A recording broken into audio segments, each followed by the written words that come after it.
Now we're going to look at another question from the same paper. We're doing March 2019. It's paper 1, higher tier. I'm doing question number 6. And question number 6 is on Hooke's Law. And Hooke's Law is on page 369 in your textbook. So let's just have a quick recap on Hooke's Law. And Hooke's Law, again, is after Robert Hooke. He lived at the same time as Isaac Newton. So we're talking in here around the 17th century. And he was a very knowledgeable man, Robert Hooke. And he was also an arch enemy of Isaac Newton's. They didn't see eye to eye at all. So Hooke's Law more or less states that the force is directly proportional to the extension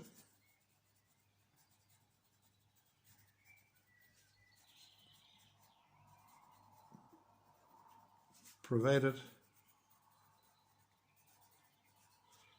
doesn't exceed the elastic limit. So what does that mean? Well, it means that if you take a spring, and that's the length there, L, and you put a weight on it, the weight's a force. There's the new length, we'll call it L nu. Well, that there is the extension.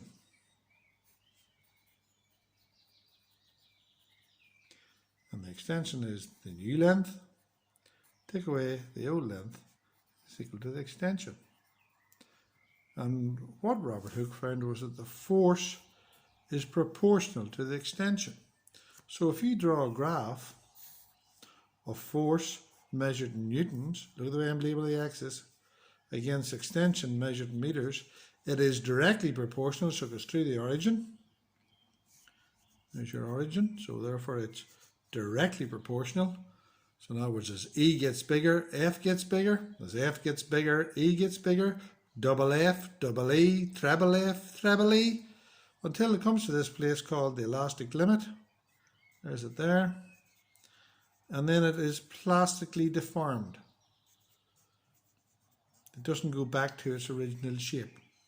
And that's what Robert Hooke found out. So now we're going to use that mind map and we're going to look at the, we better just put this wee bit in here. So if force is proportional to the extension, then force is equal to a constant times the extension. So how would you show that? Well, if I said 4 is proportional to 2 and 6 is proportional to 3 and 8 is proportional to 4 and 10 is proportional to 5 and 12 is proportional to 6. There's a number here called the constant of proportionality, K, that if I multiply these all by, I get that. In this case it's 2, so it's the same thing here. And this is known as your spring constant. So this spring constant is important. And what unit does it have? Well, F equals KE. So F over E is equal to K. And that's measured in newtons, and that's measured in meters, so it's newtons per meter or newtons per meter, whichever one you want to write, same thing. Fair enough? Now we have enough to do the question. So, the spring obeys Hooke's law. In the space below, write the equation for Hooke's law and define each term of the equation. Now you have to write the equation. Now, so if you even want to do this, F equals K times E, you write it up there, but that's not writing. That's an equation. So the force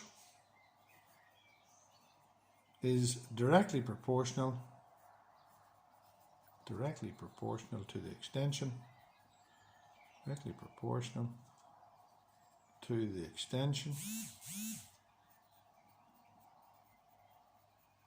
And don't forget, here comes a very important sentence.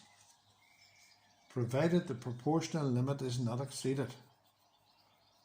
Provided the proportional limit elastic limit, same thing, proportional limit is not exceeded.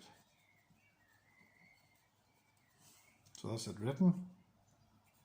So then I'm going to do F equals K times E. F equals force, measured in newtons. K is the spring constant, measured in newtons per meter. And E, extension, measured in meters. So I've done it all. I've covered every aspect of that. So let's go and do the question.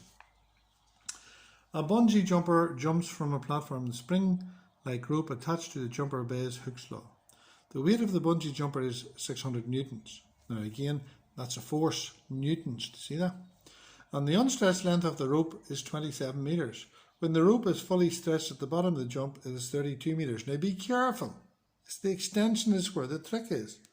Find the spring constant. So the extension is equal to the new length minus the old length, which is 32, take away 27, is 5 meters. So that's your extension. Now Hooke's law says the force is equal to a constant times the extension. What was the force? Now it's definitely force is measured in newtons, after dear old Isaac, is equal to K times the extension. Now the extension is 5. So 600 over 5 is equal to K. Look, they are just big numbers. Then I say 10 is equal to 5 times 2. 10 divided by 5 is equal to 2. Match them up again.